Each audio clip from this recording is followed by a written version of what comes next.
Part 1. The chance meeting that sparked my English dream. Did you know 80% of English learners quit because of fear alone? What if one simple mistake on a bus could unlock your fluency forever? I'm Emma, and this is the chance meeting that sparked my English dream. This isn't just another language lesson. It's a true story of going from zero confidence to speaking English with ease, packed with secrets you won't find in any textbook. Picture a warm spring afternoon in New York City.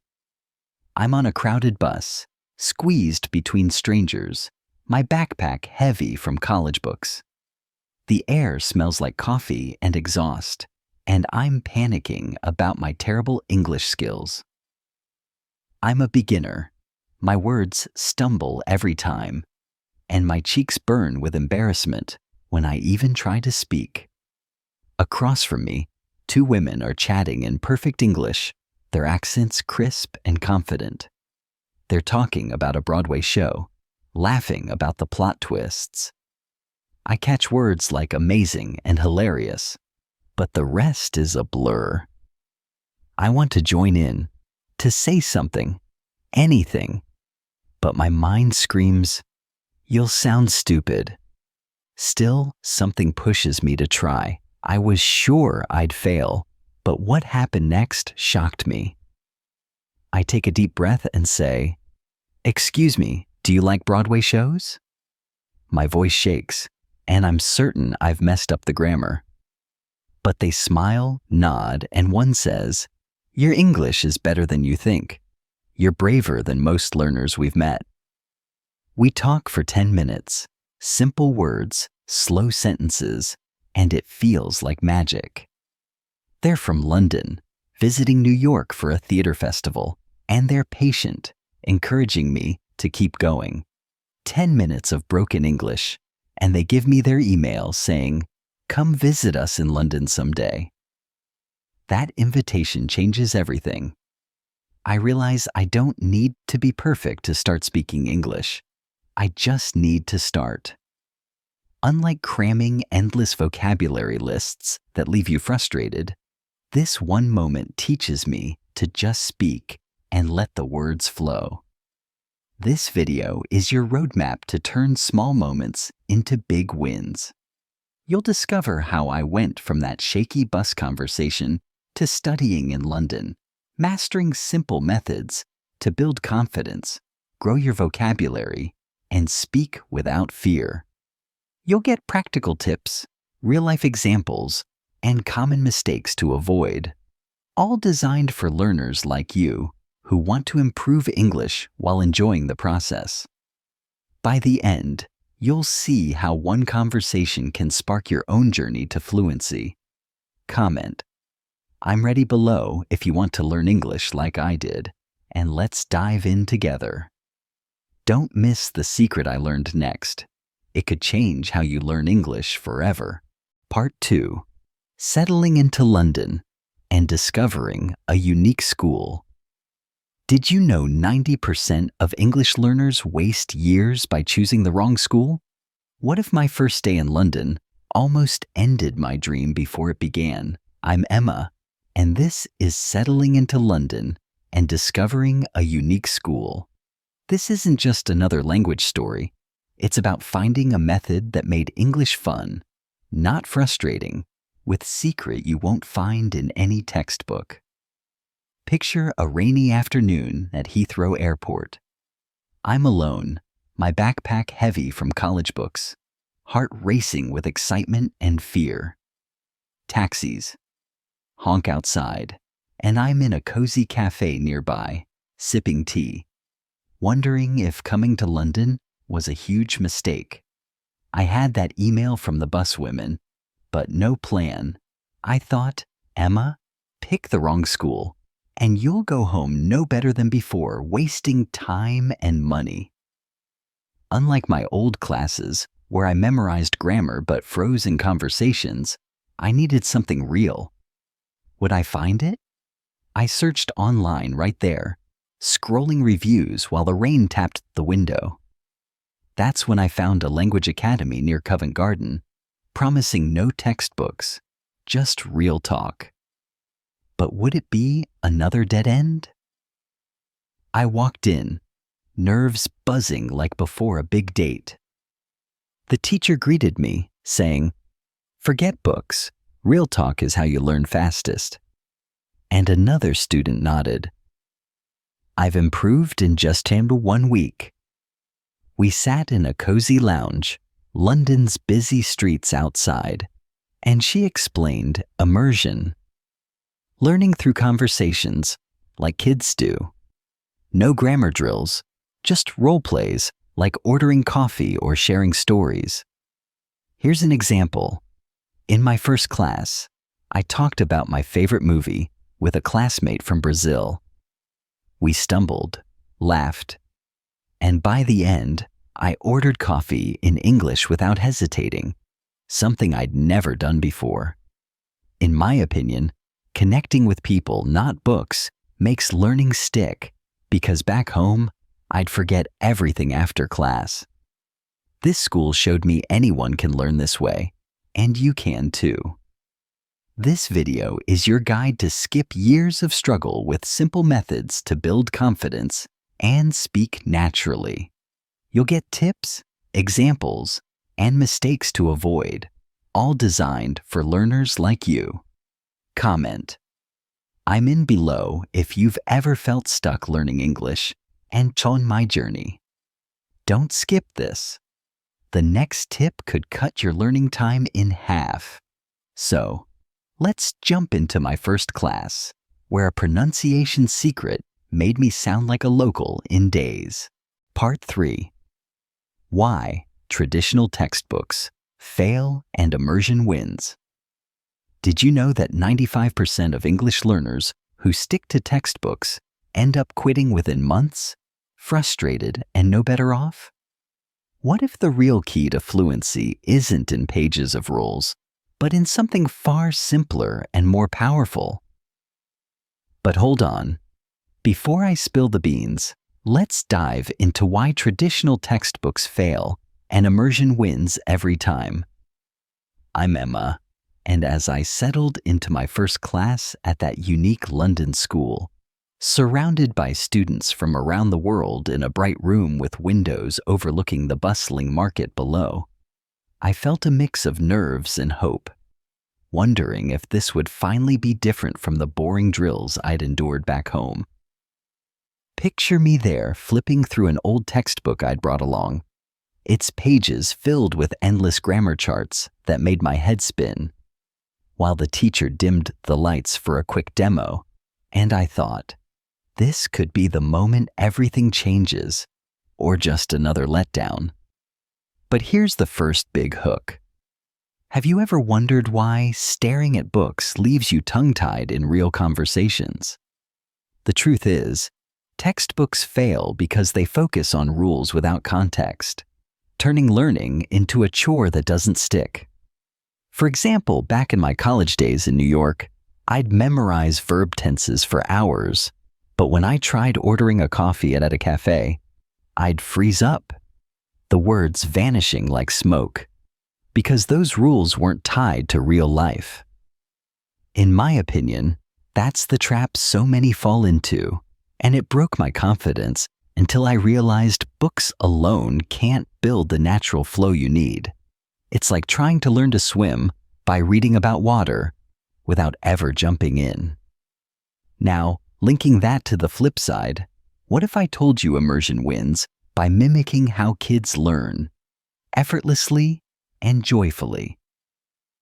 But wait, the real surprise is how it flips the script on failure. Immersion triumphs because it dives straight into using the language for real exchanges, building skills through practice, not perfection. Take my first class. We didn't crack open a book. Instead, the teacher had us pair up in that cozy room, chatting about our hometowns over pretend cups of tea. And I stumbled at first, mixing up words. But by the end, I was sharing a funny story about my bus encounter, feeling the language come alive in a way no textbook ever could. Personally, this connected with me deeply because it felt like chatting with a friend, not studying, and it rebuilt my trust in myself, showing that anyone can progress when learning feels natural, not forced. And here's a mini rehook to keep you hooked. Imagine turning your biggest weakness into a strength overnight, but I'll reveal how in a second. Finally, the ultimate win of immersion over textbooks is its lasting impact, creating habits that stick for life, unlike the forgettable rote learning that fades fast. For instance, after that class, I walked out into the London streets, rain clearing to sunshine, and confidently asked a stranger for directions to a nearby park, using phrases I'd just practiced. And the result shocked me. They understood perfectly, and we even chatted about the weather, proving immersion builds real-world confidence textbooks can't touch. In my view, this is why it wins. It's not just theory, it's transformation. And if I'd stuck to books, I'd still be stuck. But immersion opened doors I never knew existed. Now, tying this all together, that class didn't just teach me why immersion rules. It led me to a game-changing way to master new words without endless lists. And the best part? The secret to building vocabulary effortlessly was hiding in something as simple as a good story. But I'll uncover that next. Stay tuned, because if you grab this tip, you could double your word count in weeks without the boredom. So, let's step into how reading became my secret weapon. Part 4. Mastering new words through everyday reading adventures. Can you guess the one simple habit that doubled my English vocabulary in just weeks?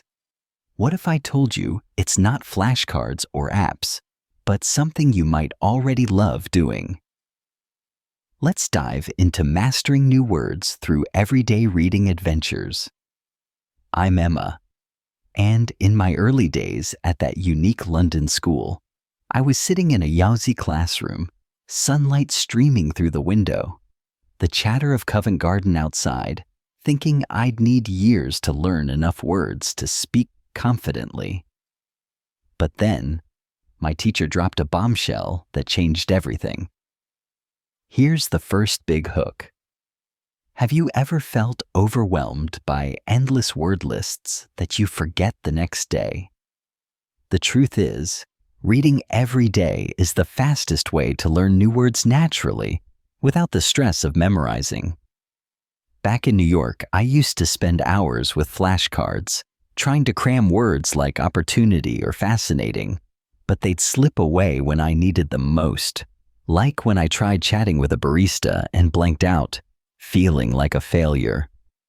In my opinion, that's where most learners go wrong, treating words like a test instead of a story, and it left me stuck until I discovered reading's magic. Reading works because it plants words in your brain through stories you actually enjoy, making them stick like glue. For example, in my first week in London, I picked up a short book called The Little Prince, simple enough for my level, sitting on a park bench with pigeons cooing nearby, and I read for 30 minutes a day, looking up words like journey or desert in my phone's dictionary, not writing them down, just soaking in the story. By the end of the week, I was using those words in class without even trying, shocking myself when I described a trip to a classmate without stumbling. To me, this felt like a cheat code, because it wasn't studying, it was fun. And it made me trust that anyone could learn this way, not just the super talented. But wait, there's a trick to making reading even more powerful, and I'll reveal it soon. Now here's a mini rehook. Imagine learning 10 new words a day without feeling like work. But how do you pick the right book? The second key is choosing stories that excite you and match your level so you're never bored or lost. During one class, my teacher handed me a graded reader about a detective in London, perfect for my intermediate skills. And as I read about clues and chases, I learned words like suspect and evidence naturally because the story pulled me in. I'd read on the tube, earbuds in, the city rushing by, and those words stuck because they were part of a world I cared about, unlike the dry lists that bored me to death. In my view, this is why reading beats apps. It's like living the language, not just learning it, and it gave me confidence to keep going. But here's the final hook. What if one tiny tweak could make every word you read unforgettable? The secret is in how you handle new words, and it's simpler than you think. Here's what happened. One day, I hit a word I didn't know, wisdom, and instead of stressing, I looked it up, saw it meant deep understanding, and kept reading, letting the story carry me. A few pages later, wisdom popped up again, and I remembered it without trying, because the context made it real. By the end of that book, I was using wisdom in conversations, like when I told a friend about a lesson I learned, and they nodded, impressed, making me feel like I'd cracked the code. My take? Reading isn't just about words. It's about building a world in your mind that makes English yours. And if I'd stuck to flashcards, I'd still be struggling. This video will show you how to use reading to skyrocket your vocabulary with tips and tricks that worked for me and can work for you. Comment. I'm ready below if you want to learn words faster than ever.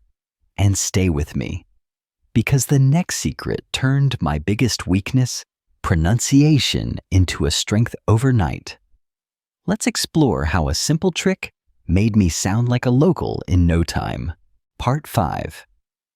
The shadowing secret that transformed my pronunciation. Did you know that most English learners sound robotic because they never train their mouths like native speakers do? What if one simple trick could make you sound like a local in just days? Let's uncover the shadowing secret that transformed my pronunciation. I'm Emma, and in my second week at that unique London school, I was sitting in a lively classroom, the smell of fresh coffee drifting in from a nearby cafe, my confidence growing from reading adventures, but still cringing. Every time I spoke, my words sounding flat and foreign, like I was reading from a script. Picture this. I'm paired with a classmate from Brazil, trying to describe my favorite movie, but my pronunciation makes her giggle, not because I'm funny, but because I sound like a broken record. And I think, Emma, if you don't fix this, you'll never blend in. But here's the first big hook. Have you ever wondered why some learners sound natural while others struggle, even with the same vocabulary? The secret lies in shadowing, a technique that trains your mouth to move like a native's, not just your brain to know words. Back in New York, I'd practiced speaking alone, repeating words like beautiful or conversation, but they came out stiff. And when I tried talking to a cashier, they barely understood me, leaving me red-faced and silent. In my opinion, that's the mistake we all make, thinking knowing a word is enough, but without the right sound. It's like singing off-key, and I was tired of sounding wrong. Shadowing changed that by mimicking native speakers exactly, building muscle memory for perfect pronunciation. For example, one day in class, our teacher played a short YouTube clip of a British vlogger talking about London life, and we had to repeat every word right after her, like echoing a song, sitting in that bright room with posters of Big Ben on the walls. I tried copying her tone on phrases like, "Let's grab a coffee," feeling silly at first, my mouth aching after 5 minutes. But by the end, I said it so smoothly, my classmate clapped, shocked. To me, this was a game changer, because it wasn't just practice, it was like becoming the speaker, and it made me believe anyone could sound natural with this trick. But wait, there's a catch to making shadowing work wonders, and I'll spill it soon. Now, here's a mini rehook. Imagine sounding so good that strangers think you've lived in London for years. But how do you practice without feeling awkward? The second key is using short, clear audio clips at your level so you're not overwhelmed.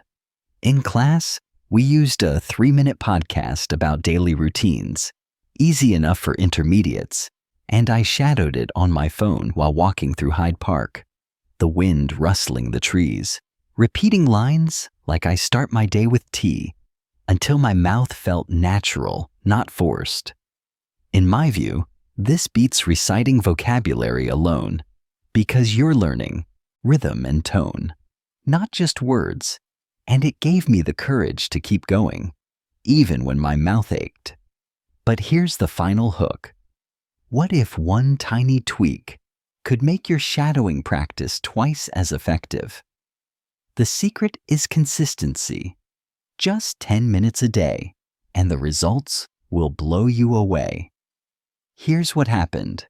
After a week of shadowing, I went to a London cafe and ordered a latte, copying the vlogger's exact tone, and the barista replied, "Are you from around here?" I almost dropped my coffee stunned, because for the first time, I sounded like I belonged. In my opinion, shadowing isn't just a trick, it's a shortcut to confidence. And if I'd stuck to repeating words alone, I'd still sound like a textbook. This video will show you how to use shadowing to transform your speech with easy tips and mistakes to avoid, designed for learners like you. Comment. I'm ready below if you want to sound like a native, and see and stay with me, because the next secret made my conversations flow like never before. Let's dive into how I broke through my biggest speaking barrier without saying a word. Part 6. Thinking aloud to break through speaking barriers. Did you know that 70% of English learners freeze during conversations because they think in their native language first? What if switching to English thoughts could make you speak fluently without even trying? Let's break through with thinking aloud to break through speaking barriers. I'm Emma, and midway through my time at that London school, I was in a quiet corner of the classroom, the afternoon sun filtering through the curtains, feeling the weight of my progress stall because every time I wanted to chat with a classmate, I'd translate in my head from English to my thoughts, slowing me down and making me stumble. Picture me there, notebook open but blank, frustration building as I watched others flow naturally, and I whispered to myself, "Emma, you're stuck translating. How do you escape this loop?" But here's the first big hook. Have you ever paused mid-sentence, searching for the right word because your brain is stuck in translation mode? Thinking aloud is the breakthrough technique where you verbalize your thoughts in English right as they come, training your mind to process and speak the language directly. Back in New York, I'd rehearse conversations in my head in my native tongue, then fumble when speaking, like trying to describe a busy street to a friend, but saying it all wrong, leaving us both confused. In my opinion, that's the barrier we all hit, overthinking instead of flowing. And it drained my confidence until I learned this simple shift.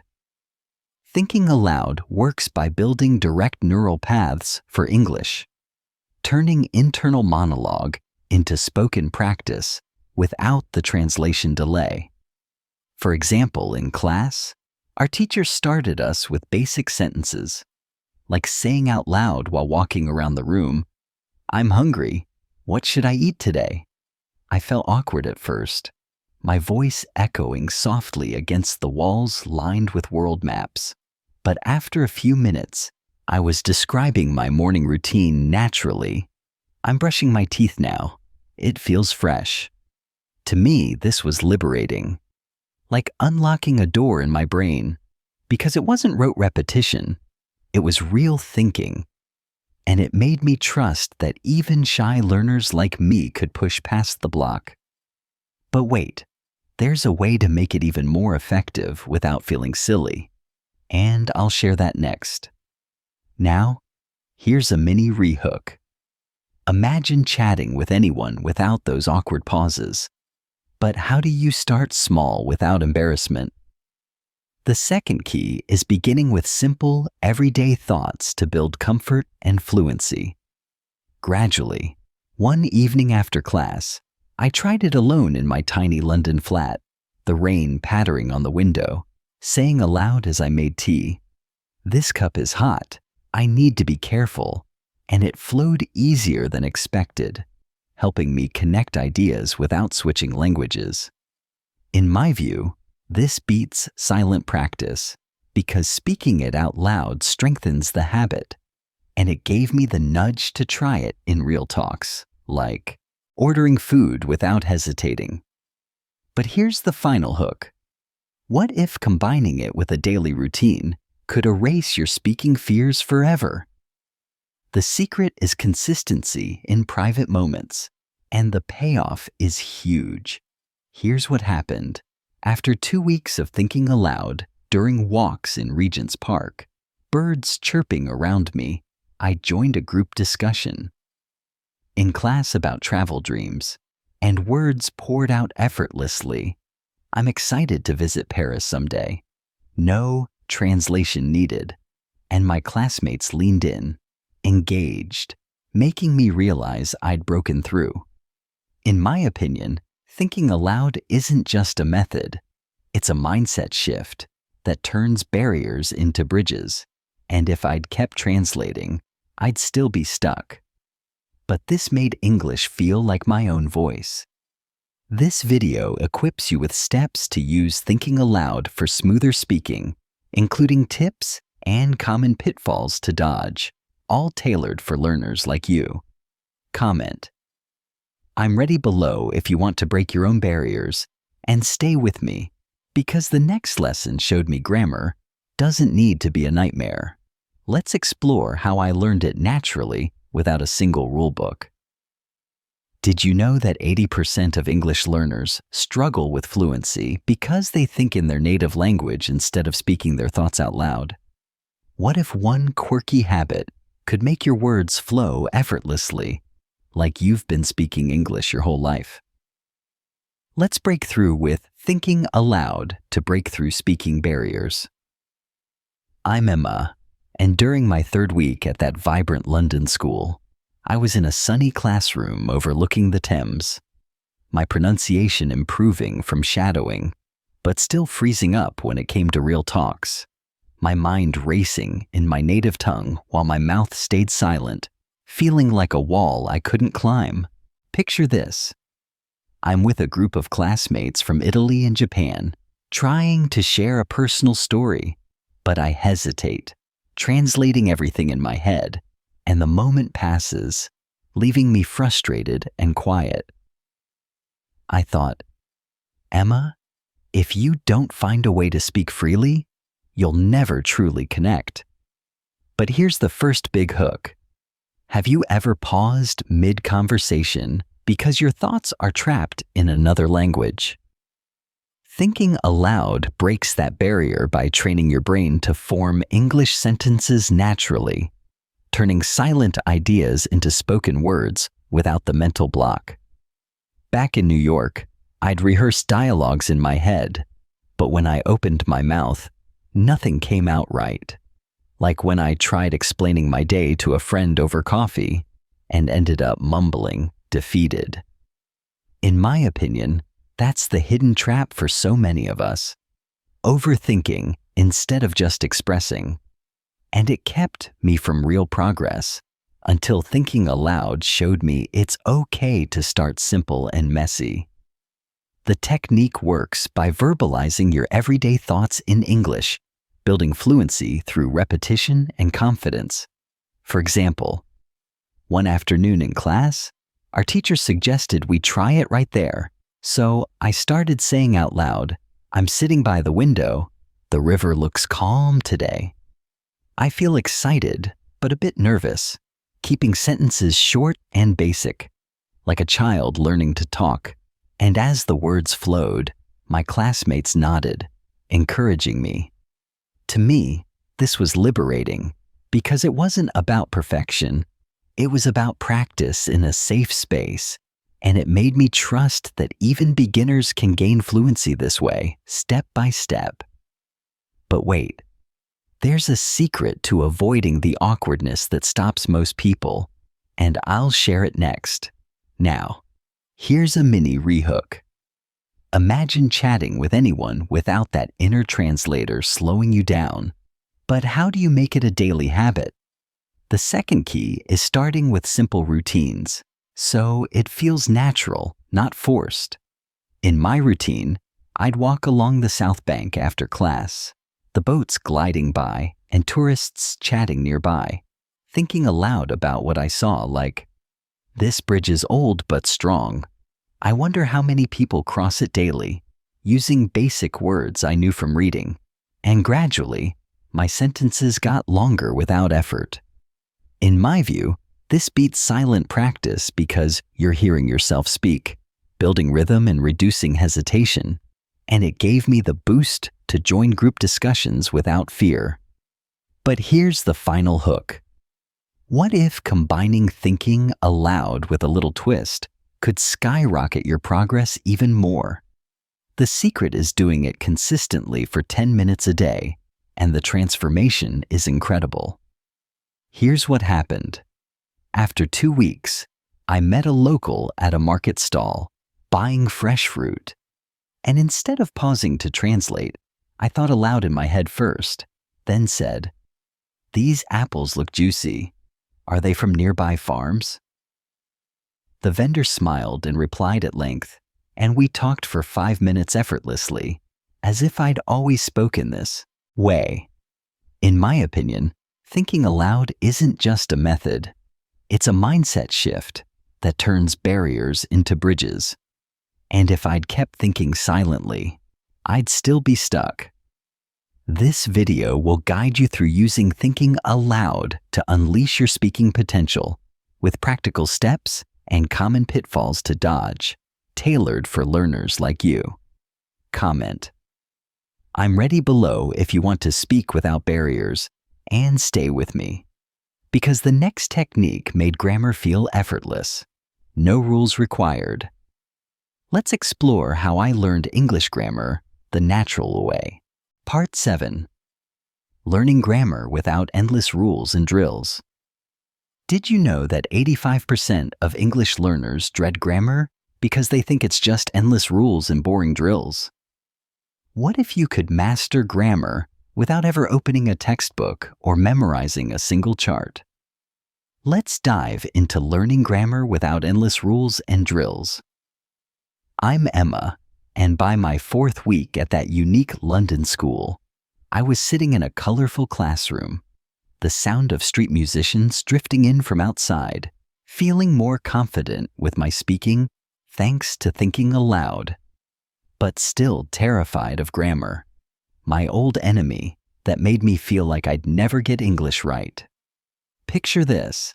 I'm at a wooden desk, nervously doodling in my notebook, remembering how back in New York, I'd spend hours studying past tense rules, only to mess up in real conversations, like when I told a friend I go to the park yesterday, and their confused look made me want to hide.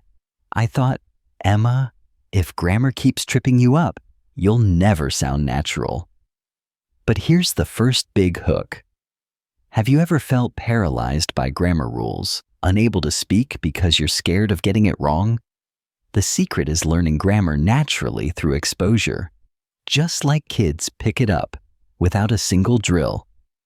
Back in my old classes, I'd memorize rules like a robot, but when I tried to use them, My brain froze, like trying to solve a math problem while ordering pizza, and it crushed my confidence.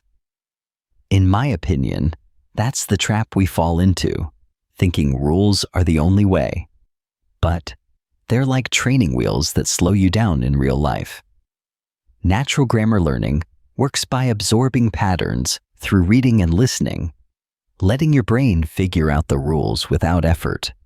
For example, in class, our teacher gave us a simple storybook about a London detective, and as I read it on a rainy afternoon in a buzzy library corner, I noticed sentences like, "She walked to the shop and he was running fast," picking up past tense naturally because the story made it stick, not because I studied a chart. To me, this was a revelation, like finding a shortcut through a maze, because it felt like reading for fun, not studying, and it made me believe anyone could learn grammar this way. But wait, there's a trick to making this stick faster, and I'll share it soon. Now, here's a mini rehook. Imagine using perfect grammar without ever studying a rule. But how do you make it second nature? The second key is combining reading with shadowing to lock in grammar patterns through repetition.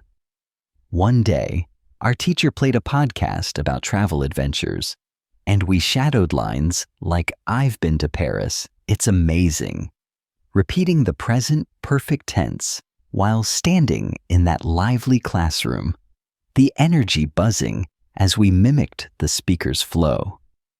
I tried it later on my own, walking through London's markets, repeating sentences I'd heard, and suddenly I was using "I've been" correctly when chatting with a classmate about trips without thinking about rules. In my view, this beats grammar drills because it's like learning to dance by moving, not studying steps, and it gave me confidence to speak without second guessing. But here's the final hook. What if one simple habit could make grammar feel like your native language? The secret is daily exposure with a focus on context, and the results will surprise you. Here's what happened. After 3 weeks of reading stories and shadowing podcasts, I was at a London cafe, chatting with a barista about my day, and I said, "I've just finished class," and he replied without missing a beat, like I was a local. I was stunned, realizing I'd used grammar perfectly without trying, all because I'd absorbed it through stories and practice, not rules. In my opinion, this is why natural learning wins. It's like growing a garden instead of building a machine. And if I'd stuck to textbooks, I'd still be tripping over tenses. This video will show you how to master grammar effortlessly, with practical tips and pitfalls to avoid, tailored for learners like you. Comment, "I'm ready" below if you want to ditch grammar stress forever, and stay with me because the next trick helped me track my progress and stay motivated. Let's uncover how I measured my English growth without tests or pressure. Part 8. Tracking progress to stay motivated and see real gains. Have you ever wondered how far you've really come in learning English? Or if you're just spinning your wheels? What if one simple tool could show you clear progress and keep your motivation sky high? Let's dive into tracking progress to stay motivated and see real gains.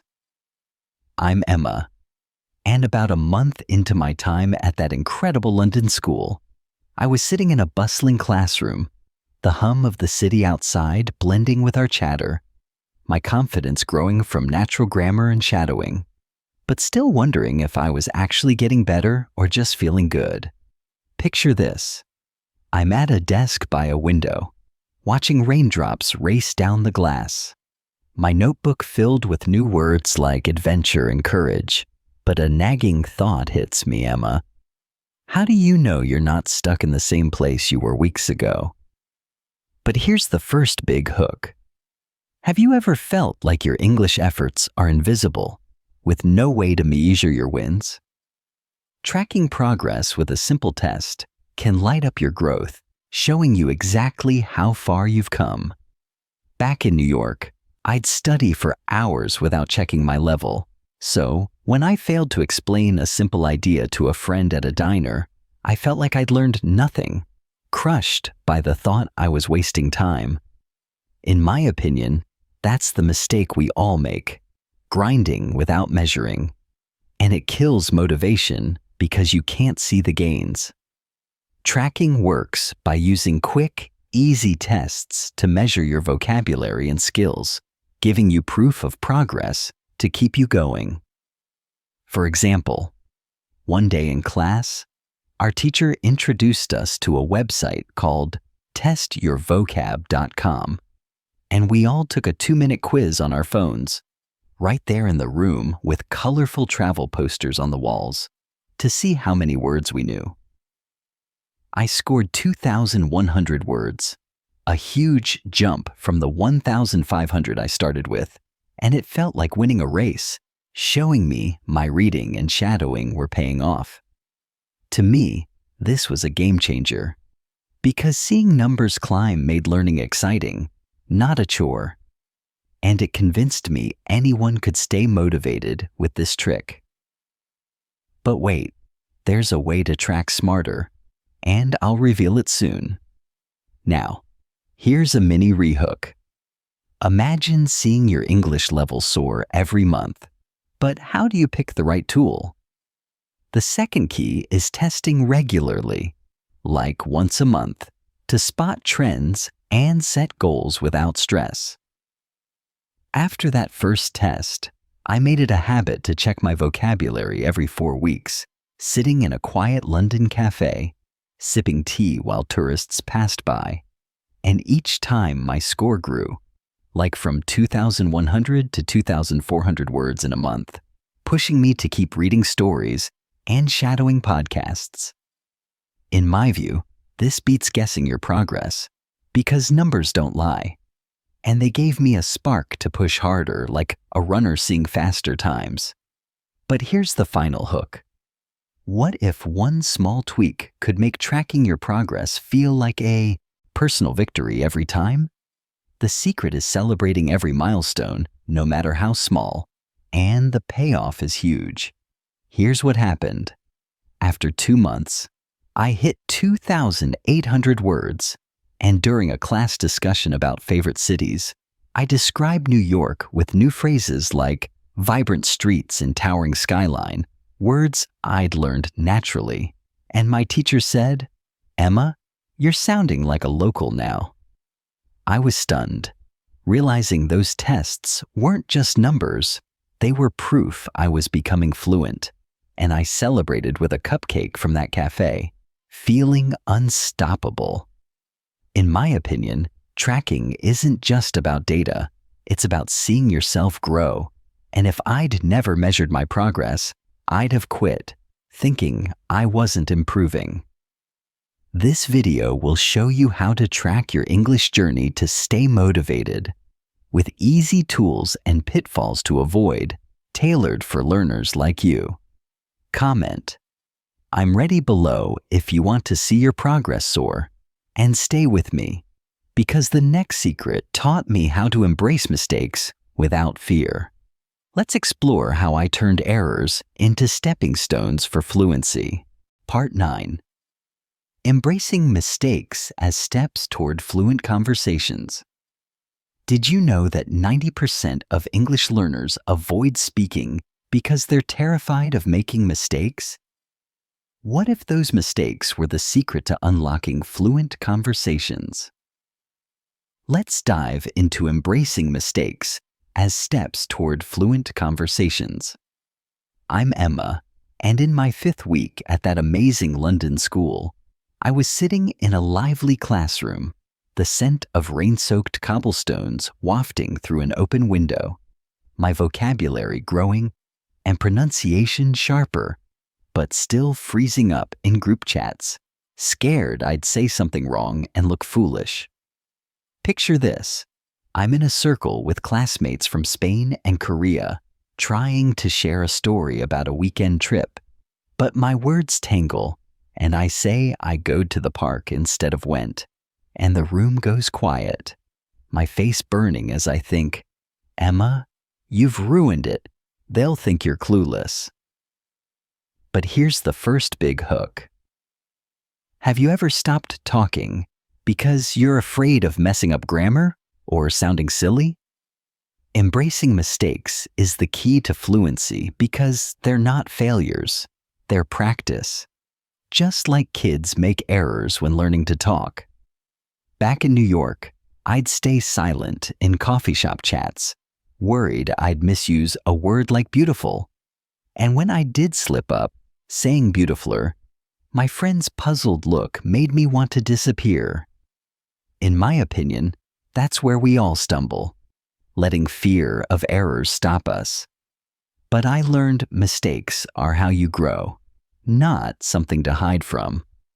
This works because every mistake teaches your brain what works, building confidence through a real use, not perfection. For example, in class, our teacher had us role-play ordering food, and I said, I want pizza yesterday, mixing tenses. But she smiled and said, mistakes are your map to fluency. Keep going.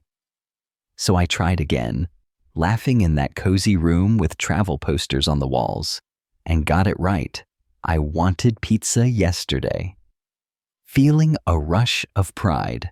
To me, this was huge, because it wasn't about being perfect, it was about trying, and it made me believe anyone can push past fear with this mindset. But wait, there's a trick to turning mistakes into wins, and I'll share it soon. Now, here's a mini rehook. Imagine chatting without worrying about errors, but how do you stay brave when you slip up? The second key is seeing mistakes as progress, not problems, by reflecting on what you learn each time. One day, I joined a school debate about favorite seasons, and I said spring are my favorite. Wrong verb, but I noted the error. Practiced is at home, and in the next class, I nailed it, saying spring is my favorite because of the flowers, earning nods from classmates. In my view, this beats avoiding speech because each mistake is a lesson, and it gave me courage to keep talking, even when I wasn't sure. But here's the final hook.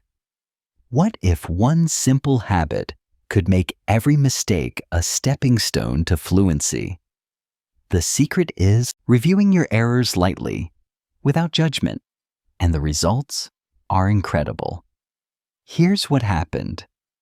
After a month of embracing mistakes, I was at a London market, chatting with a vendor about fresh apples.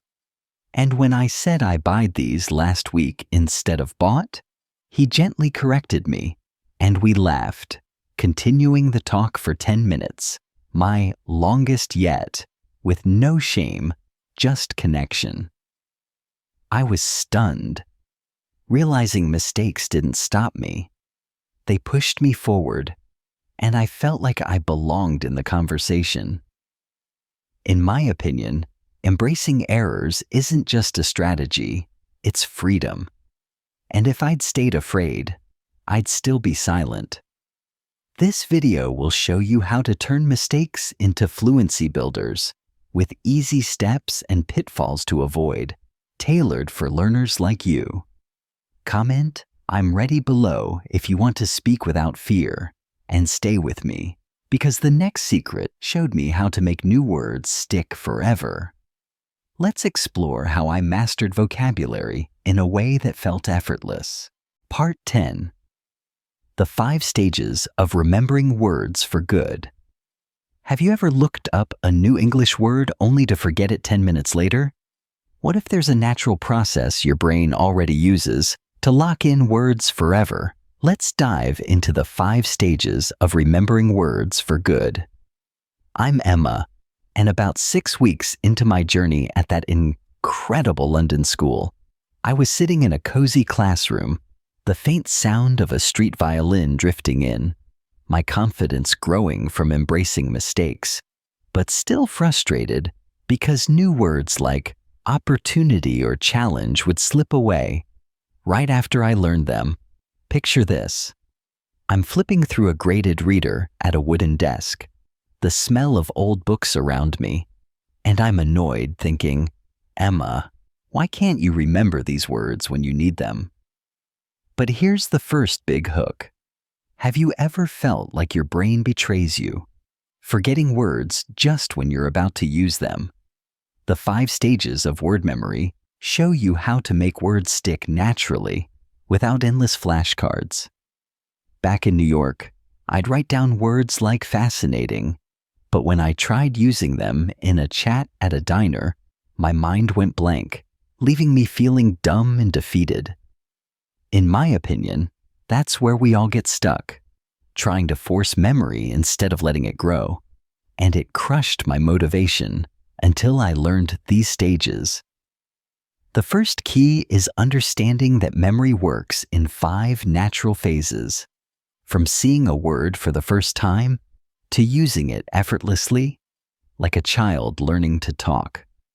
For example, in class, our teacher explained the stages using the word courage, and we practiced it in a story discussion, sitting in a circle with sunlight warming the room.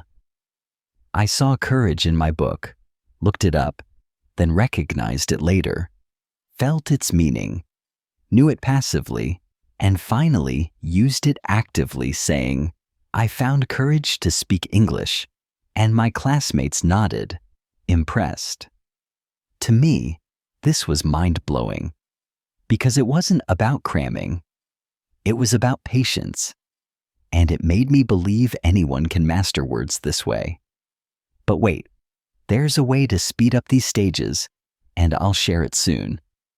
Now, here's a mini rehook. Imagine using new words without ever forgetting them. But how do you move through the stages faster? The second key is meeting words repeatedly in context, like stories or conversations, to push them from recognition to active use.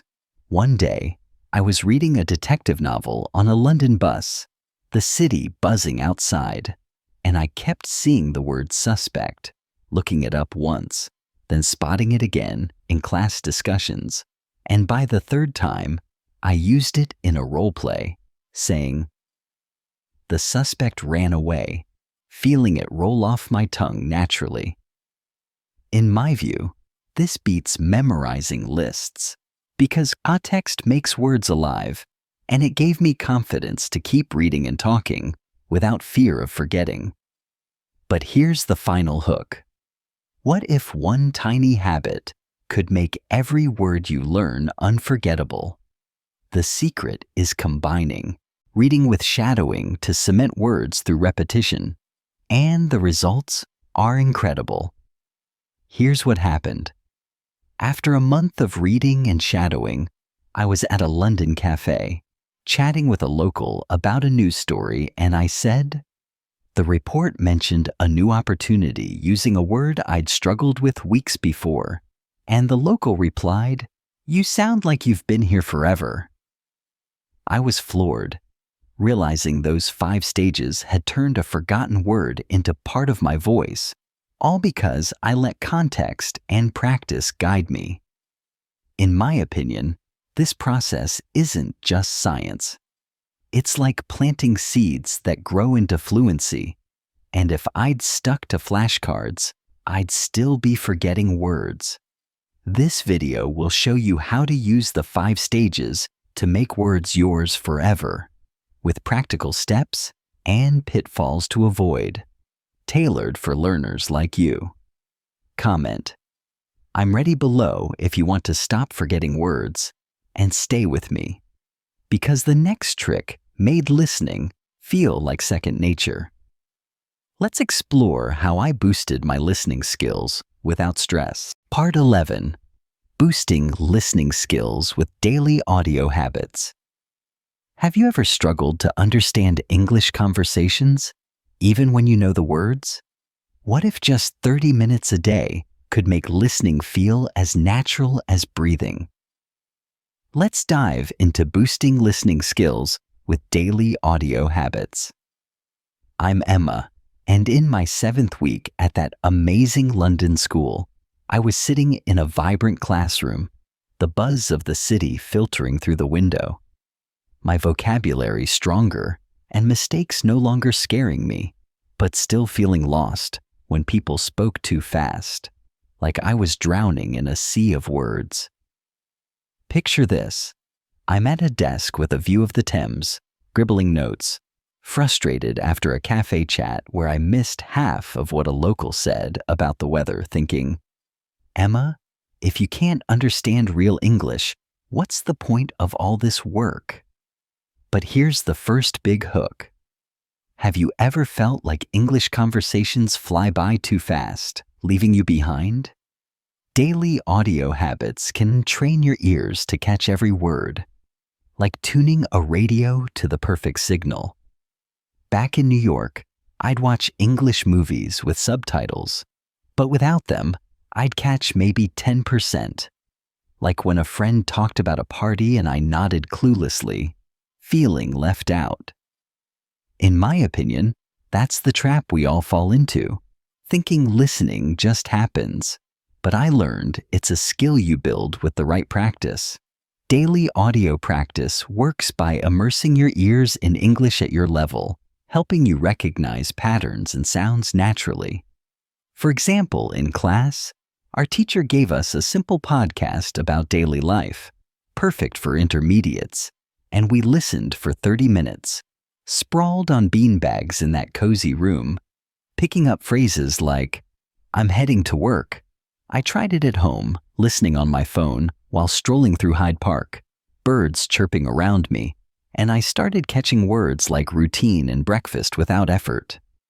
To me, this was a game changer, because it wasn't studying, it was like eavesdropping on a friend, and it made me believe anyone can improve listening this way. But wait, there's a trick to picking the right audio, and I'll share it soon. Now, here's a mini rehook. Imagine understanding every word in a conversation, but how do you choose what to listen to? The second key is selecting audio that's engaging and just challenging enough so you stay hooked without getting lost. One day, I found a YouTube channel with short travel stories, easy enough for my 2,200 word level, and I listened while sipping coffee in my London flat. The city waking up outside, catching details about places like Paris and Rome, learning words like landmark naturally. In my view, this beats boring audio drills because stories pull you in, and it gave me confidence to listen in real life without panicking. But here's the final hook. What if one small habit could make you understand English like a native? The secret is listening actively every day, and the payoff is incredible. Here's what happened.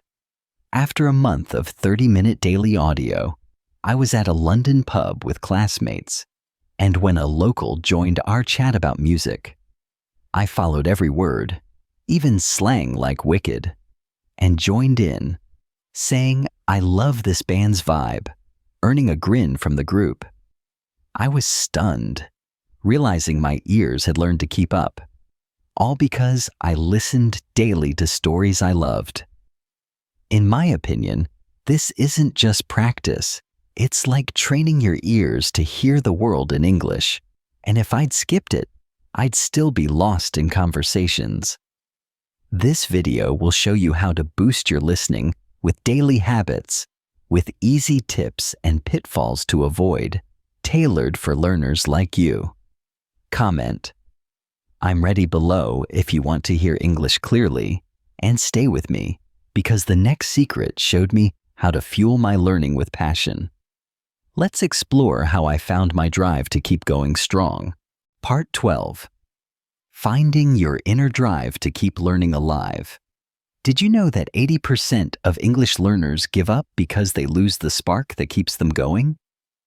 What if finding one personal reason could fuel your learning for years? Let's dive into finding your inner drive to keep learning alive.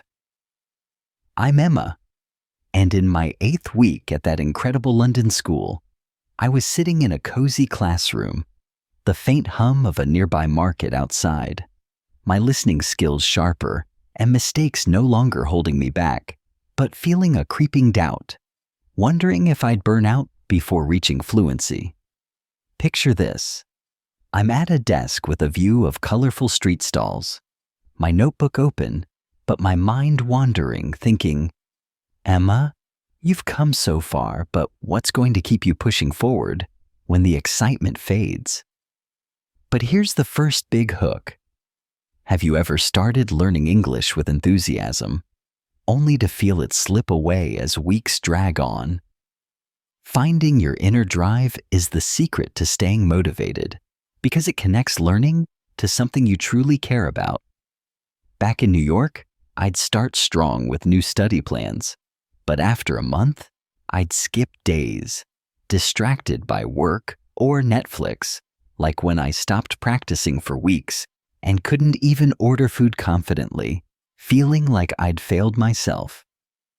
In my opinion, that's where we all stumble, losing sight of why we started. But I learned that a personal reason can light a fire that never goes out.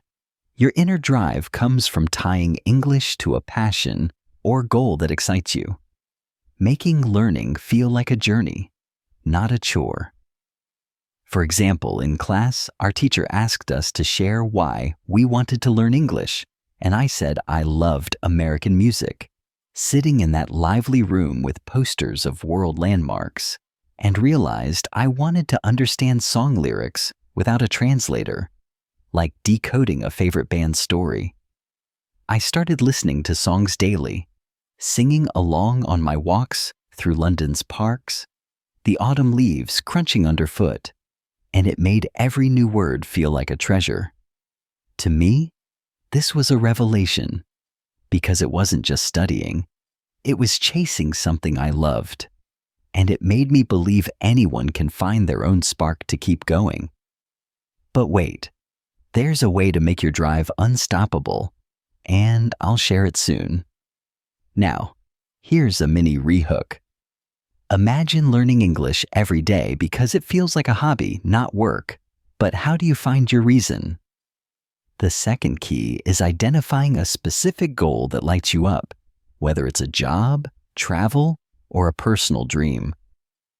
One day, a classmate from Italy shared she wanted to work in a London hotel, and she practiced English by reading travel blogs, which I tried too, sitting in a quiet cafe with a latte, learning words like destination while dreaming of my own trips. In my view, this beats generic study plans because it's personal, and it gave me energy to practice daily, even when I was tired. But here's the final hook. What if one small habit could keep your motivation burning bright forever? The secret is building a routine around your passion, and the results are incredible. Here's what happened. After tying English to music, I spent 30 minutes daily listening to songs and shadowing lyrics. And one evening at a London pub, I joined a group singing along to a pop hit, using words like freedom and heart without thinking. And a local said, "You sound like you've always known these songs." I was stunned realizing my love for music had turned English into a joy, not a task. And I felt unstoppable. In my opinion, finding your drive isn't just motivation. It's like finding a friend in the language. And if I'd stuck to boring routines, I'd have quit long ago. This video will show you how to find your own reason to keep learning, with easy steps and pitfalls to avoid, tailored for learners like you. Comment, "I'm ready" below if you want to reignite your English journey, and stay with me, because the next secret showed me how to learn words without boring lists. Let's explore how I made vocabulary stick effortlessly. Part 13. Ditching word lists for contextual learning power. Did you know that 80% of English learners waste hours on word lists that they forget in days? What if you could learn words faster by ditching those lists for something way more exciting? Let's dive into ditching word lists for contextual learning power. I'm Emma, and in my 9th week at that amazing London school, I was sitting in a sunlit classroom, the chatter of tourists outside blending with our laughter, my motivation high from finding my inner drive, but still annoyed at how quickly I forgot words from lists, feeling like my brain was leaking. Picture this. I'm at a desk with a stack of flashcards I'd made, words like opportunity and discover written in neat ink. But when I tried using them in a chat with a classmate, my mind went blank, and I thought, Emma, there has to be a better way than this endless memorizing. But here's the first big hook. Have you ever spent hours memorizing words only to draw a blank when you need them most? Contextual learning is the key to making words stick for life because it ties them to stories and moments, not isolated lists.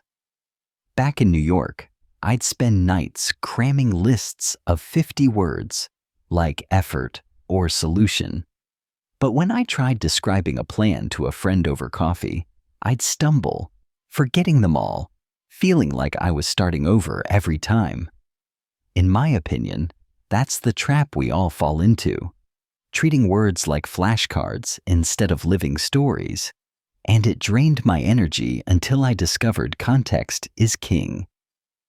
Contextual learning works by embedding words in meaningful situations, like stories or conversations, so your brain remembers them naturally.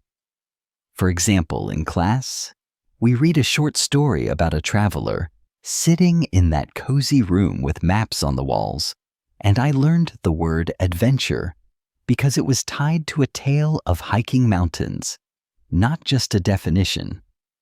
I'd read it on a park bench in London, the wind rustling leaves, and when I looked up adventure, it stuck because the story made it real.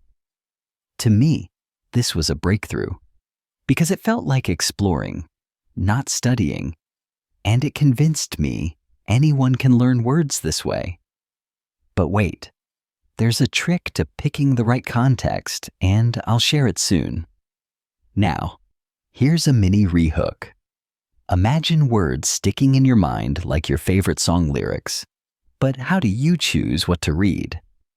The second key is selecting stories or topics you love, so learning feels like fun, not work. One day, I picked a graded reader about music festivals perfect for my level and read it on the tube, the train rattling along, learning words like rhythm and crowd because I cared about the story. When I used rhythm in a class discussion about concerts, my classmate said, "That's exactly the right word," and I felt unstoppable. In my view, this beats lists because it's like learning through passion, and it gave me confidence to keep going without boredom. But here's the final hook. What if one small tweak could make every word you learn feel like part of your life? The secret is combining context with repetition, and the results are mind-blowing. Here's what happened. After a month of reading music stories and shadowing podcast lines, I was at a London cafe, chatting with a local about a band, and I said, "Their music has such a great rhythm," pulling the word effortlessly from memory, and the local nodded, impressed, starting a 10-minute talk about festivals. I was amazed, realizing context had made words part of me, not just notes on a card, and I felt like I owned the language. In my opinion, contextual learning isn't just a method. It's like planting words in fertile soil. And if I'd stuck to lists, I'd still be forgetting everything. This video will show you how to make words stick with context, with practical tips and pitfalls to avoid, tailored for learners like you. Comment, "I'm ready" below if you want to learn words that last, and stay with me because the next secret helped me conquer accents and sound like a local. Let's explore how I mastered understanding every speaker, no matter their accent. Part 14. Adapting to accents and building ear confidence. Did you know that 75% of English learners struggle to understand different accents, even after years of study? What if you could train your ears to catch every word, no matter how unfamiliar the voice? Let's dive into adapting to accents and building ear confidence. I'm Emma, and in my 10th week at that incredible London school, I was sitting in a lively classroom, the chatter of Covent Garden's street performers floating through the window, my vocabulary stronger, and my learning fueled by passion, but still thrown off when a new accent made English sound like a foreign language again. Picture this. I'm at a desk, my notebook open, feeling confident until a guest speaker with a thick Scottish accent joins our class, and I catch barely half his words, my mind racing. Emma, if you can't understand him, how will you survive real conversations? But here's the first big hook. Have you ever felt lost listening to an accent that makes English sound like a puzzle? Adapting to accents starts with exposing your ears to them regularly, training them like a muscle to recognize new sounds. Back in New York, I'd watch American shows and think I was ready. But when a British tourist spoke to me at a cafe, their clipped accent left me nodding blankly, feeling like I'd failed despite months of practice. In my opinion, that's the trap we all hit. Assuming one accent prepares you for all, but I learned targeted listening is the key to cracking any accent. This works by immersing yourself in specific accents through audio or video, letting your brain adjust naturally. For example, in class, our teacher played a short clip from a Scottish comedian on YouTube, and we listened in that cozy room with travel maps on the walls, picking up words like "we" and "brilliant" in context. I started listening to a Scottish podcast on my walks through London's rainy streets, the city's lights reflecting off puddles, and after a few days, those once confusing sounds became clear. To me, this was a game changer, because it wasn't just listening, it was like tuning my ears to a new frequency, and it made me believe anyone can master accents with this trick. But wait, there's a way to make this faster, and I'll share it soon. Now, here's a mini rehook. Imagine understanding every accent, from British to Australian, but how do you pick the right resources? The second key is choosing short, engaging audio at your level so you stay motivated without feeling overwhelmed. One evening, I found a British sitcom with clear dialogue, perfect for my intermediate skills, and watched it in my tiny London flat, the kettle humming as I laughed at lines like "Cheers, mate," learning the tone and slang. When I used cheers in a class roleplay, my teacher grinned, saying, "You're picking up the local vibe." In my view, this beats random listening because fun content keeps you hooked, and it gave me confidence to tackle any accent head-on. But here's the final hook.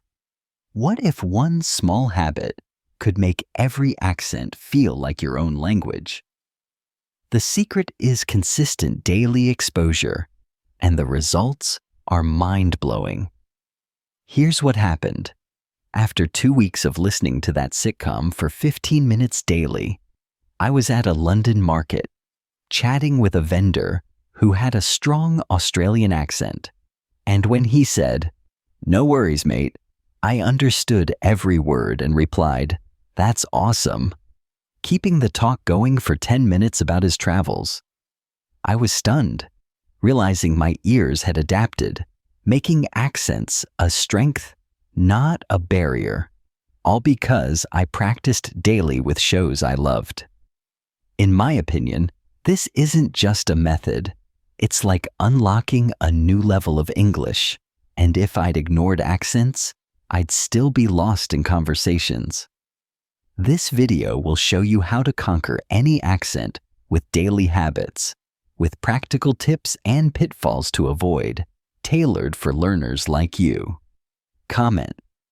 I'm ready below if you want to hear every accent clearly, and stay with me, because the next secret showed me what I could achieve at every stage of my journey. Let's explore how I learned to measure my speaking skills with confidence. Part 15. What you can achieve at different vocabulary levels. Have you ever wondered how many words you need to speak English like a pro? What if knowing just a few thousand could unlock conversations you never thought possible? Let's dive into what you can achieve at different vocabulary levels. I'm Emma, and in my 11th week at that incredible London school, I was sitting in a lively classroom, the scent of fresh coffee drifting in from a nearby cafe, my ears now tuned to accents, and my drive stronger than ever, but still curious about how far my words could take me. Picture this. I'm at a desk, sunlight bouncing off the Thames outside, my notebook filled with new phrases, but I'm thinking, Emma, how many words do you need to really talk about life, dreams, or even a job? But here's the first big hook. Have you ever felt stuck, thinking you need a huge vocabulary to speak well? Understanding what you can achieve with 1,000, 2,000, or 3,000 words shows you how close you are to fluency. Back in New York, I thought I needed 10,000 words to sound smart. So when I fumbled talking about my day with a friend, saying only basic things like, I like food, I felt like I'd never get there. Crushed by my small word bank.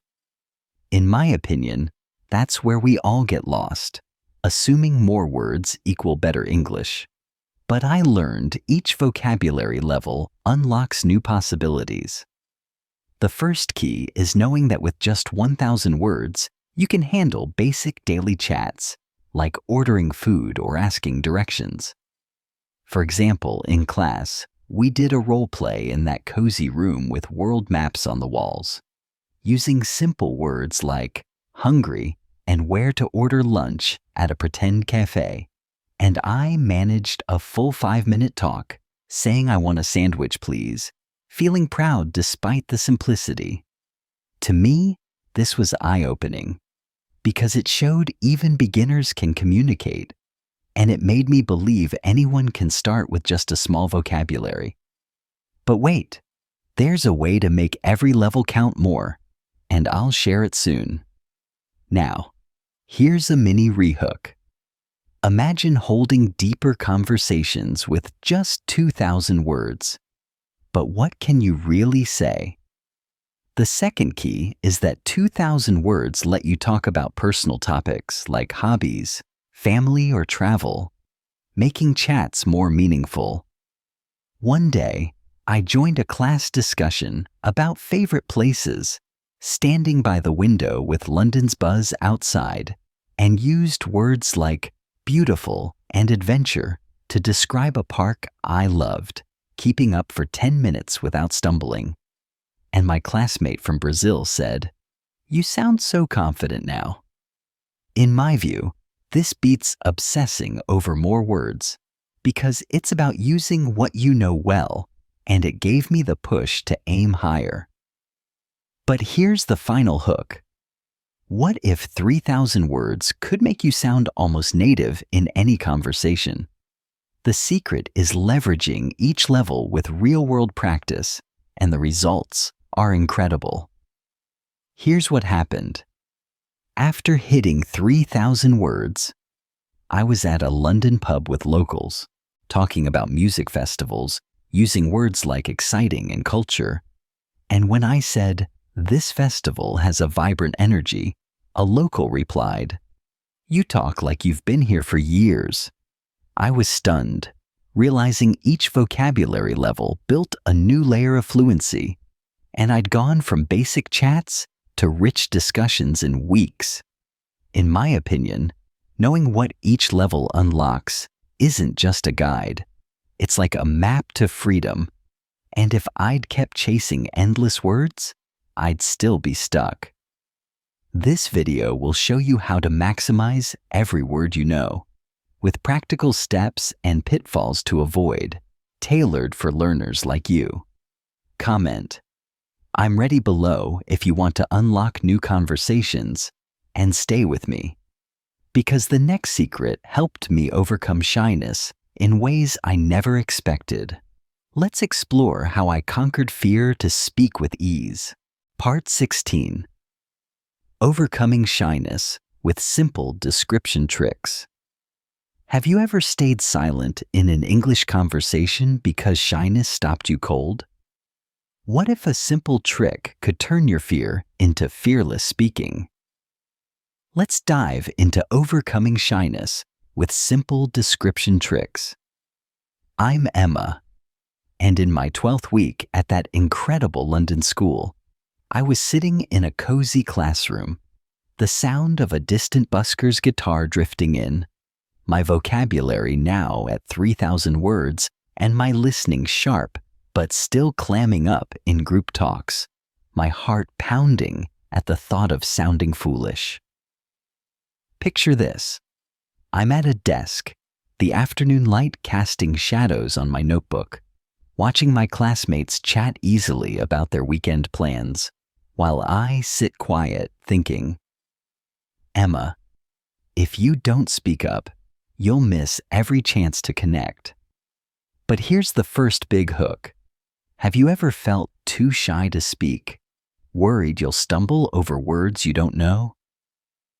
Simple description tricks let you express any idea, even without the perfect word, building confidence to talk freely. Back in New York, I'd avoid conversations, like when a coworker asked about my hobbies, and I froze, unable to find words, muttering something vague and feeling small. In my opinion, that's the trap we all fall into, letting shyness win because we think we need every word. But I learned you can describe instead of define. This works by using basic words you already know to explain ideas, like a child describing something new, bypassing shyness with creativity. For example, in class, our teacher challenged us to describe objects without using their names.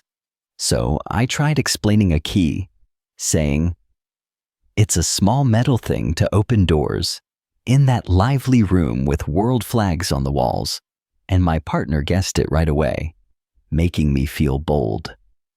To me, this was a game changer, because it wasn't about knowing every word. It was about communicating, and it convinced me anyone can beat shyness this way. But wait, there's a trick to making descriptions feel natural, and I'll share it soon. Now, here's a mini rehook. Imagine talking confidently without needing the exact word. But how do you practice this skill? The second key is using thinking aloud to rehearse descriptions so you're ready for real talks.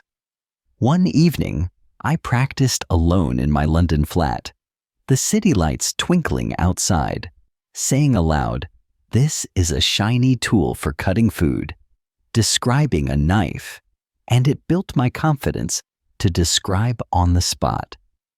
In class, I used it to explain a festival, saying, "It's a big event with music and lights." And my teacher said, "That's perfect, you painted a picture." In my view, this beats staying silent because it's like sketching with words, and it gave me courage to join any chat. But here's the final hook. What if one daily habit could make shyness vanish for good? The secret is practicing descriptions in real-life moments and the results are incredible. Here's what happened. After a month of thinking aloud, I was at a London cafe, chatting with a local about a gadget. And when I couldn't recall phone, I said it's a small device for calling people. And he nodded, starting a 15-minute talk about tech. No hesitation. I was stunned, realizing shyness didn't own me anymore, all because I described instead of froze. In my opinion, this isn't just a trick. It's like unlocking your voice. And if I'd stayed silent, I'd still be hiding.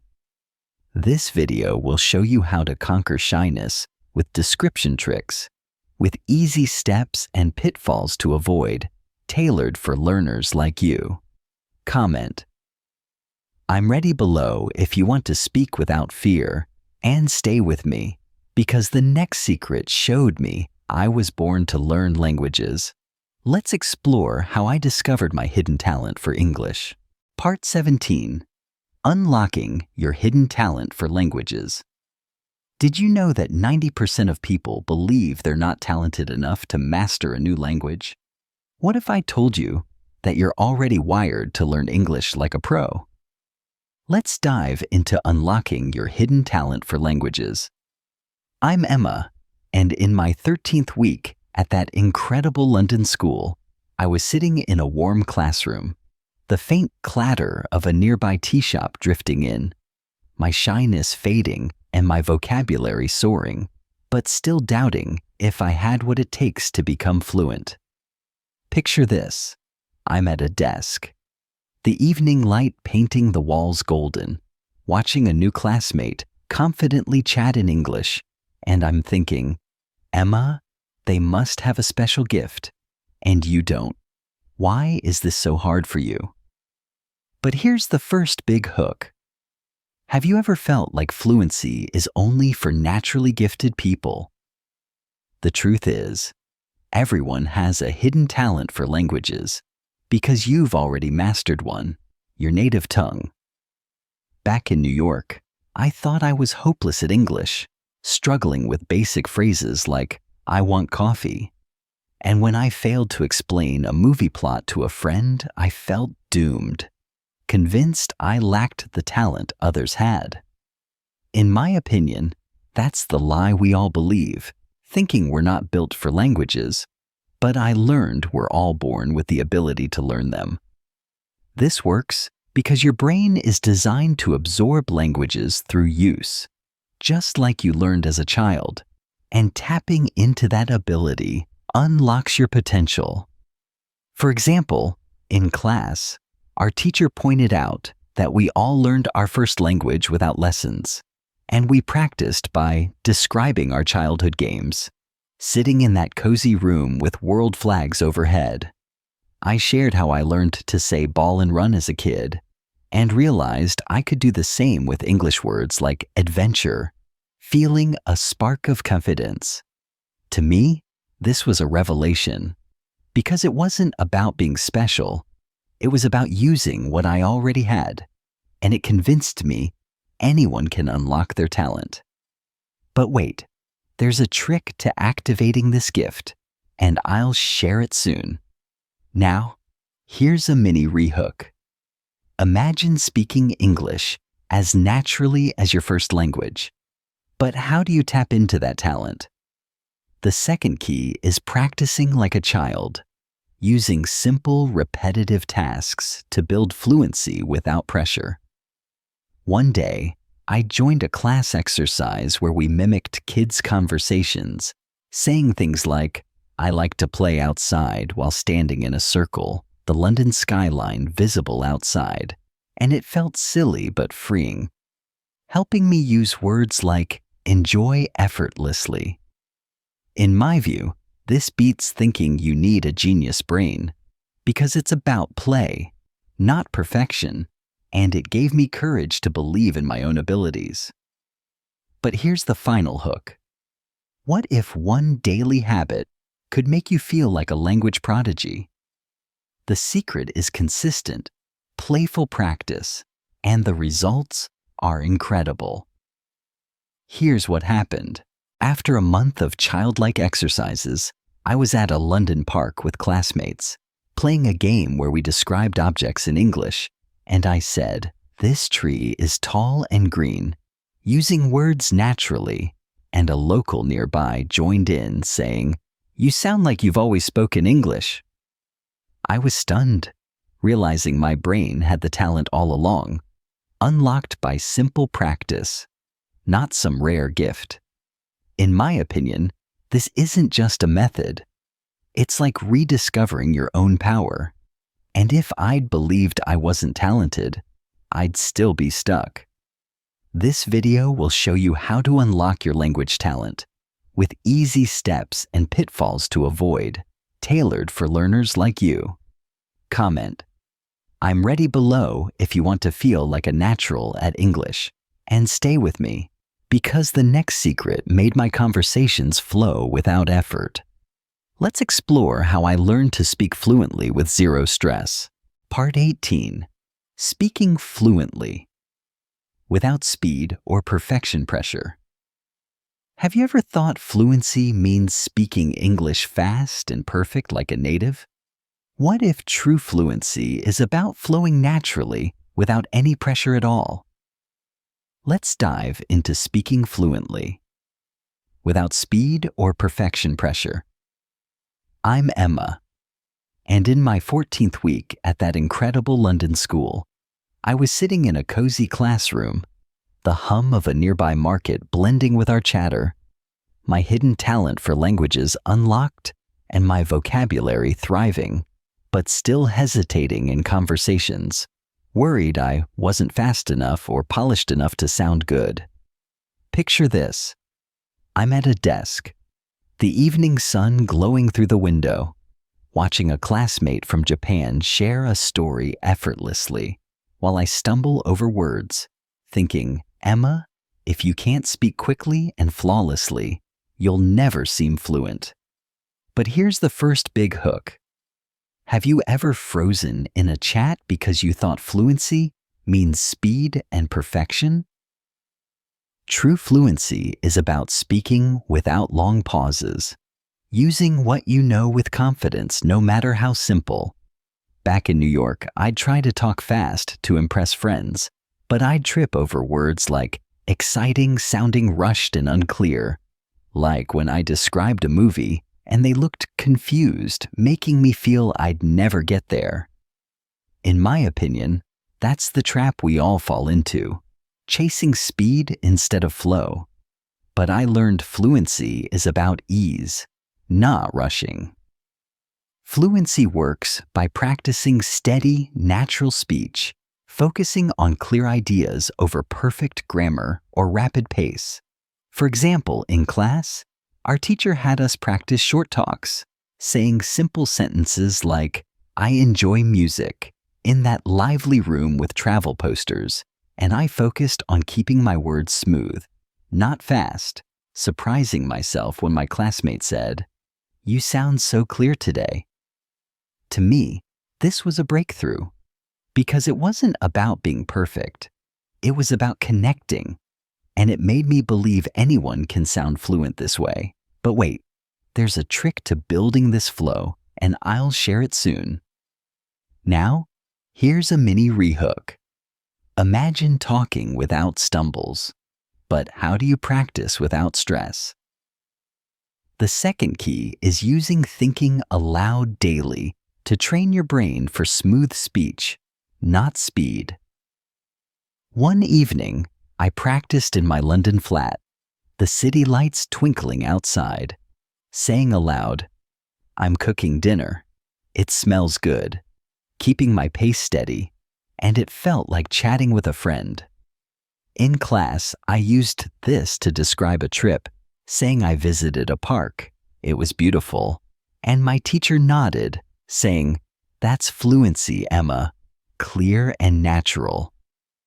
In my view, this beats rushing, because it's like building a river, not a race, and it gave me confidence to speak without pressure.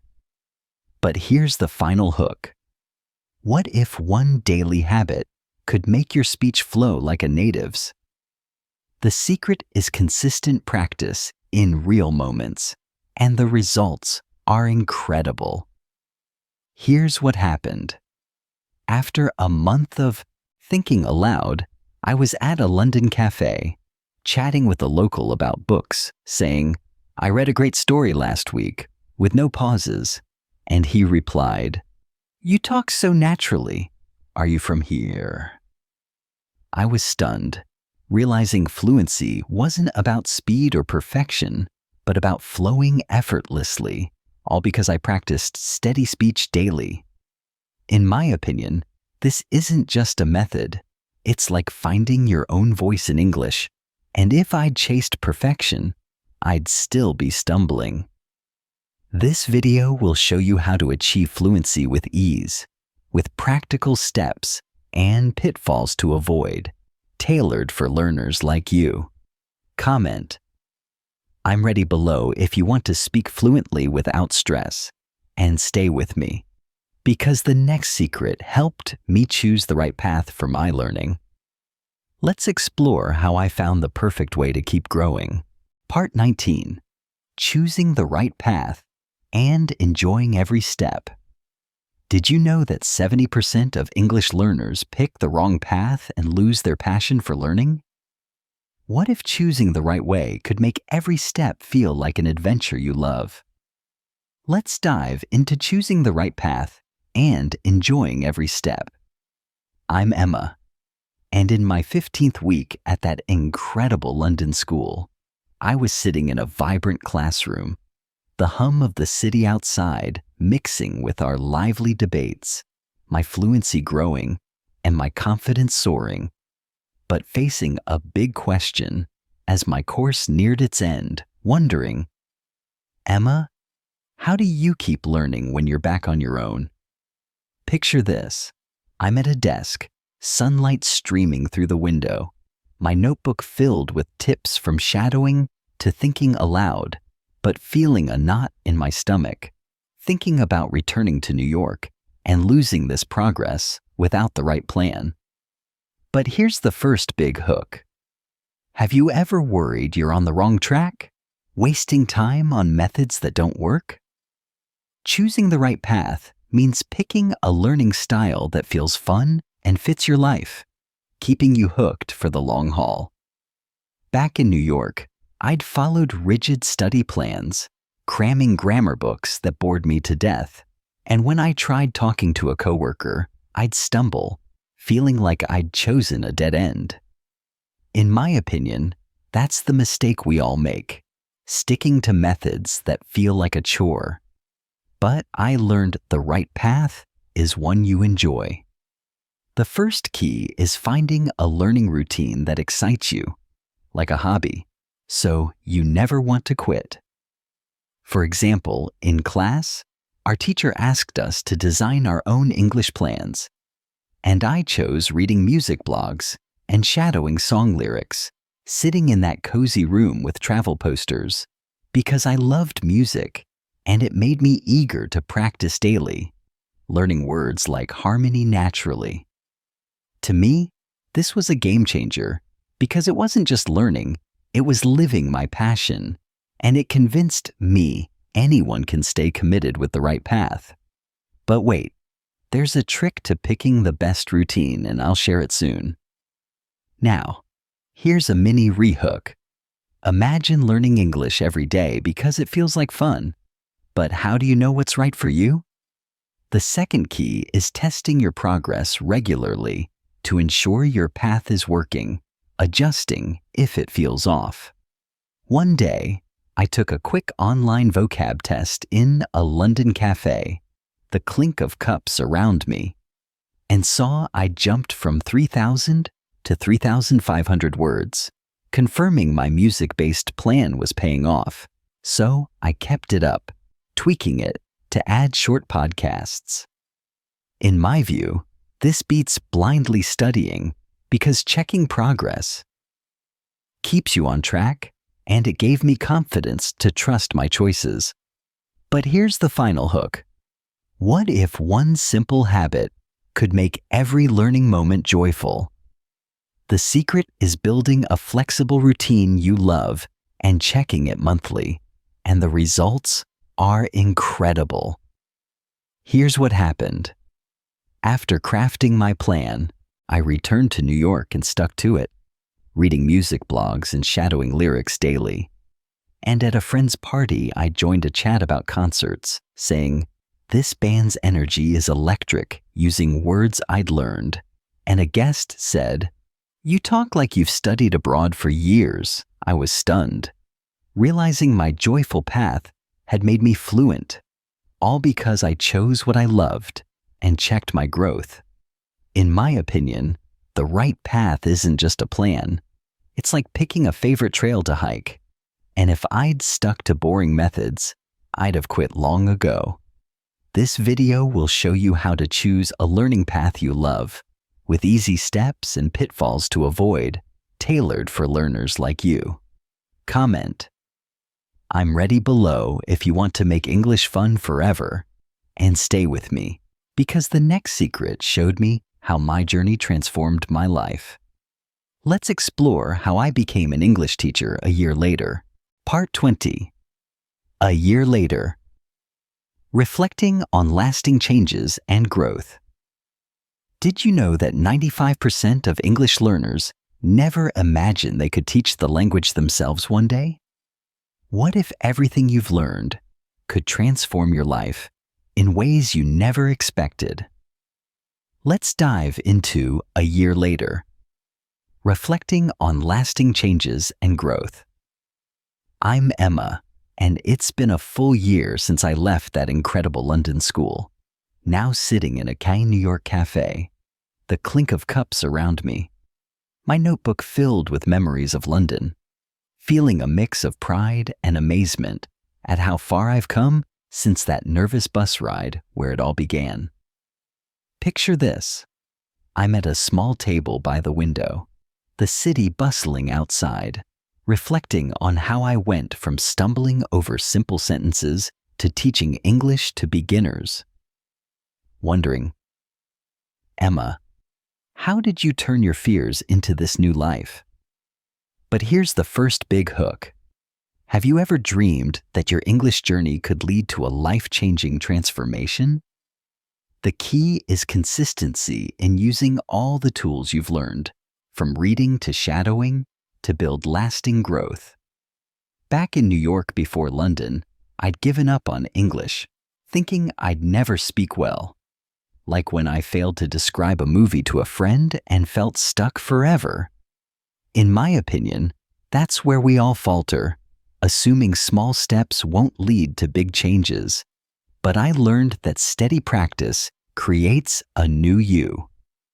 Consistency works by weaving reading, listening, and speaking into your daily life, turning them into habits that reshape your skills over time.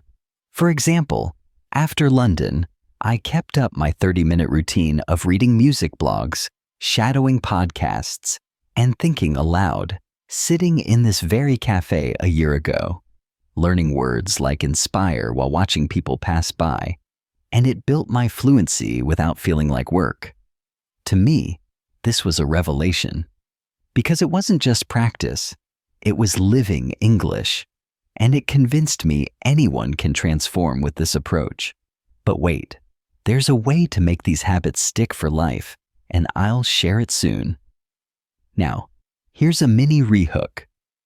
Imagine your English skills opening doors you never expected. But how do you keep going long term? The second key is setting personal goals tied to your passions, so learning stays exciting and meaningful. When I returned to New York, I aimed to teach English, so I practiced by explaining song lyrics to friends, using words like melody, and one day at a park, I taught a beginner how to say I love music, feeling a rush of purpose as they smiled. In my view, this beats aimless study, because goals tied to what you love keep you motivated, and it gave me the drive to start teaching. But here's the final hook. What if one simple mindset could make your growth unstoppable? The secret is celebrating every small win, and the results are life-changing. Here's what happened. A year after London, I started teaching English to beginners and, in my first class, standing. In a small community center with eager students, I used words like courage and adventure to inspire them, and one said, "You make English feel possible." I was stunned, realizing my journey from a shy learner to a teacher was built on daily habits and small victories, like nailing a conversation or learning 4,000 words. In my opinion, this isn't just growth. It's like becoming a new person. And if I'd given up, I'd still be that nervous girl on the bus. This video has shown you how to transform your English with practical steps, from shadowing to embracing mistakes, tailored for learners like you. Comment, "I'm ready" below if you want to start your own journey to lasting change. And share this video if it inspired you, because your next step could change everything. Let's make English your story starting today.